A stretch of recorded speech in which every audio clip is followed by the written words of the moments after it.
Come back from a wedding after eating good food, wearing good clothes, and meeting good people. And now I'm back talking about the jungle all over again. I have jungle fever. I can't escape this. At this point, I'm going to break down into insanity if I have to keep talking about how I got my shrunken head for one more video. And the fact that we got a comparison video that I still got to do means that if you don't see me in the next 2 weeks, you know where I'm going to be at. I'm going to be in the corner of this room, jittering, talking to myself, talking to the invisible people about why the jungle should be a word taken out of the Webster Dictionary and erased from the history of time. All because of these storylines.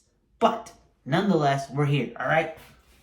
You would think that the fact that Felicia ran off into the urban jungle with my GYGs and her new man that worked in the circus, that could have at least spared me from ever having to talk about the jungle again. You would think that I'm on Animal Planet, the amount that I gotta talk about it. Do I look like Jeff Corwin?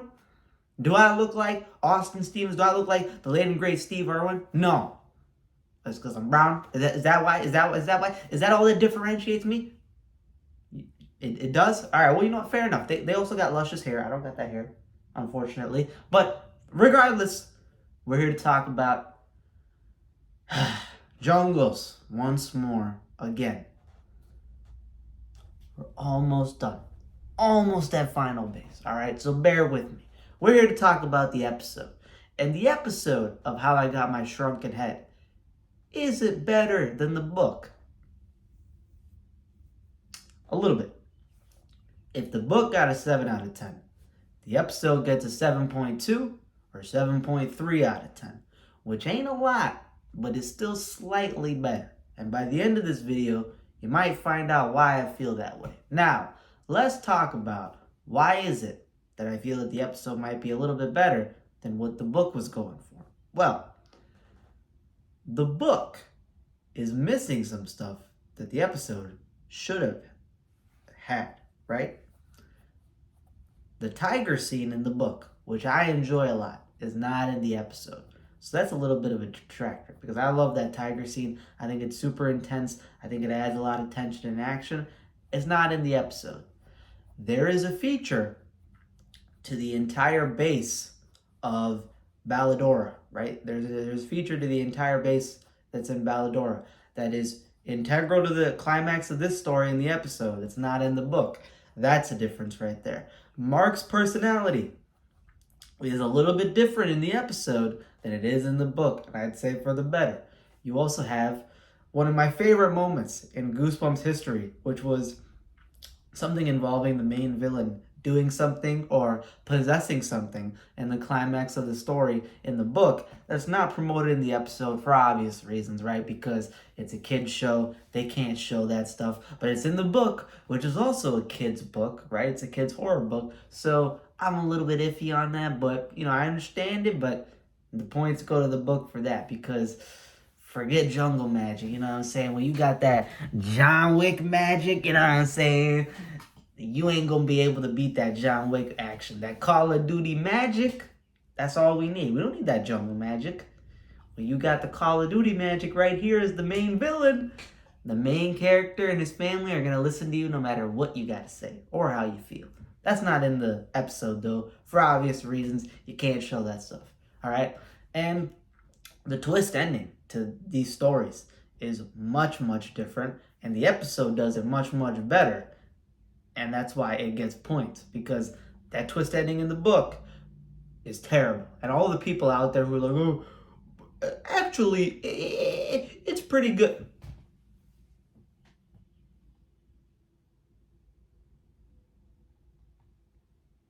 Shut up. Just stop talking. You don't always need to talk. You got one mouth, 2 ears. You don't always need to talk, right? You should know when to pick your battles. Choose when you speak.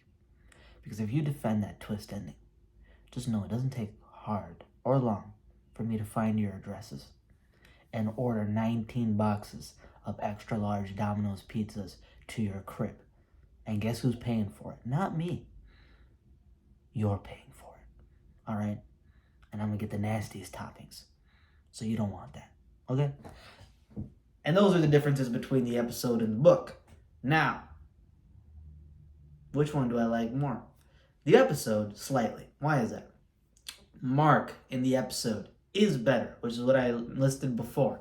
Why is Mark better? Because he's more witty in the episode. He actually has some funny comebacks. He actually has a little bit of wit to him, where when something bad happens to him or he's in a dangerous situation, he will then respond in a very sarcastic manner. He'll start cracking dry humor, and I appreciate that. That adds more to his character, because in the book, he had no personality whatsoever. His entire personality was the fact that, hey guys, I like jungles. That's it. What more do you guys need? Did you guys think I was actually funny? Did you guys think I actually had some pizzazz or confidence or quirkiness to me? No, jungles are all I need, all right? Like, let's take this for example, Axe body spray. Imagine if I was the biggest Axe fan in the world. I have no personality other than I love Axe body spray. I shouldn't show that too much because I'm not sponsored, but hey, if you do want to sponsor me, we're here, all right? That's my entire personality, okay? Ladies, don't you want a man like that? Don't you want a man that knows every single ingredient within Axe body spray? The dates that they were made, who originally founded the idea, where was the idea founded, what is the Greco-Roman inspirations behind it? No, ladies, you don't give a damn. You don't give a damn. The same way I don't give a damn when Mark talks about the jungles. I don't care. All right, I like jungles. They cool. They aight. They're all right. They're interesting. I like certain people talking about jungles. But Mark is just too much into them and I don't want to hear about it. And in the episode, he doesn't talk about it a lot, which makes it that much better. And on top of that, the fact that he's got dry humor, you get some points for that, Mark. You get some points for that. You helping out a little bit. All right? Now, there's also a difference in the beginning of the episode, which is the fact that there is no assistant Carolyn in the beginning of the story in the episode. In the book, you actually get more time with Carolyn, and in turn, you kind of get this interaction between Mark and her. It's a quick one, but a little brief, exchange of like, what do you know after the events of what happened that night with the floating shrunken head that scares Mark, right? And you get this sort of build up as to her character. You kind of find out more about her. She also provides you more information about Aunt Benna and her stories and how she is. And in turn, I think that adds more to Carolyn's character, and in turn adds to the climax of the story, which for those who've read or those who watched, you know what the climax is. I think it adds more to that. So that's missing from the episode, right? But Carolyn is kind of like not that important of a character compared to some of the other ones, so that's all right, but that's just something that's missing there. I mentioned that there are certain scenes in the jungle that are not in there. The tiger scene is erased from the episode because it cannot be replicated. And then also there's a scene with ants that's not in there. And these are both examples of jungle magic that are kind of not shown. Only the quicksand is kept, which I think is done well because, again, that's where you get Mark's dry humor, and it kind of adds to his character, makes him more entertaining. And it did get a couple of, not chuckles out of me, but I did smile a bit. I was like, all right, this dude's got some quirk to him. This guy's got some sass. We like that. That makes him more entertaining, all right? And then in the base of Balladora in the episode, you have these, and this is where this episode sort of like made me realize what the direction they were going in terms of we're going to own up to the goofiness, because the Balladora base is huge, right? In the book, it is a small base, and in the episode, it's a huge operations base, like an army base, kind of like a miniature army base. And they have dozens of these indigenous, I guess, island people that are their servants, and they're dressed up in all white with sunglasses on. They got shades on, and they're all stoic, no personality, no words. They just move like robots, and they're dressed like massagers. They are dressed like massagers and people that give you manicures and that kind of stuff in like downtown New York and downtown Chicago. These are not people you take seriously, but they're in the episode just so they could add a little bit of flavor to it, I guess. It's goofy, and they turn out to be these mind-controlled servants, which plays into the climax of the story. I found that all a little bit strange, but I guess it adds to the owning up to the goofiness, right? In the book, you kind of get these serious, dark parts mixed with goofiness and random sitcom stuff. In the episode, just pretty much all goofiness, and they own up to it. So I think that kind of lets the direction of the episode seem more cohesive than what the book is. Excuse me. I'm sick, y'all, so I'm just gonna take a little sip.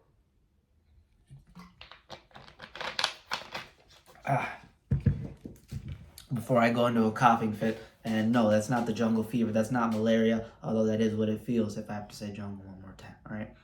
What's another word? Rainforest. Let me start using rainforest now. The rainforest features in this book are missing a little bit. So no tiger scene, no ant scene. You have these random servants instead that replace it. And then the climax of the story is essentially the same, except Mark gets a much more grandiose moment in the episode. He gets this almost Jesus scene where this man literally starts hitting the haunted mask levitation. Like, this man literally starts levitating and doing backflips and doing crazy stuff with jungle magic, right? He damn near was about a T-pose. I mean, we were this much away from Mark just T-posing on the main bad guys, which would have been fire, by the way. We didn't get that quite a bit. So that's in the climax of the story, which, again, Mark is more of a Chad in the episode. And then you get the twist ending, and the twist ending to the story is much, much different. And again, like I told you, the episode's twist ending is a lot better than what was in the book. Because the book's twist ending is like, you sit there and you're like,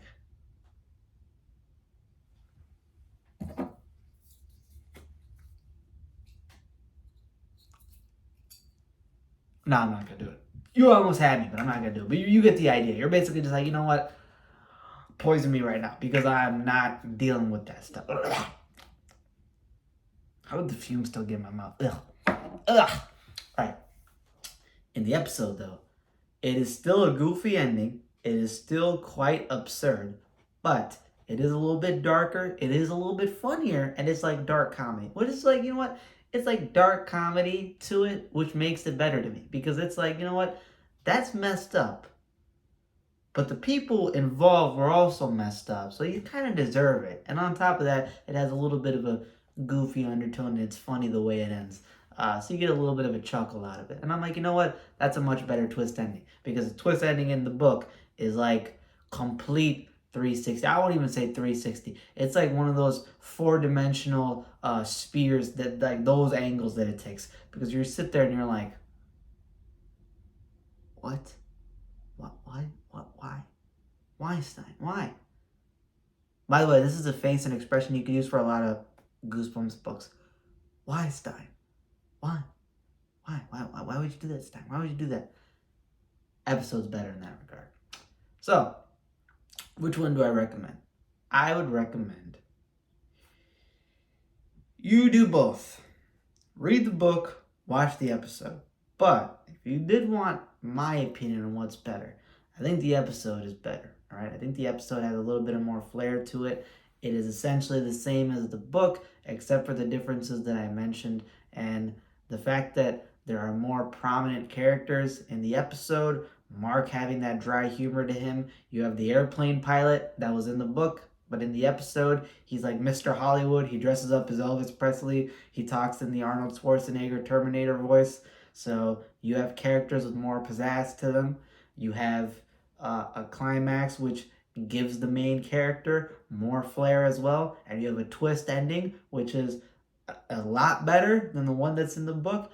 I would recommend the episode. So off that alone, maybe I might give this episode a 7.4 out of 10. 7.3, 7.4. That's where I'm leaning to. It's still a really kind of goofy, mediocre story to me regardless. But I think the better version of it was in the episode where it seemed like the producers and directors knew where they were going and they knew the direction that they had to take, as opposed to the book where I feel like Stein was bouncing all over the place and he didn't really know what he wanted to do. And then That's why it would have worked better as a Give Yourself Goosebumps book as opposed to taking all this random stuff in different directions and trying to make it into a linear storyline. So yeah, that's how I feel. I would recommend you guys go check out the episode, but I would also recommend you read the book because there are a couple of scenes in there which I appreciate a lot more.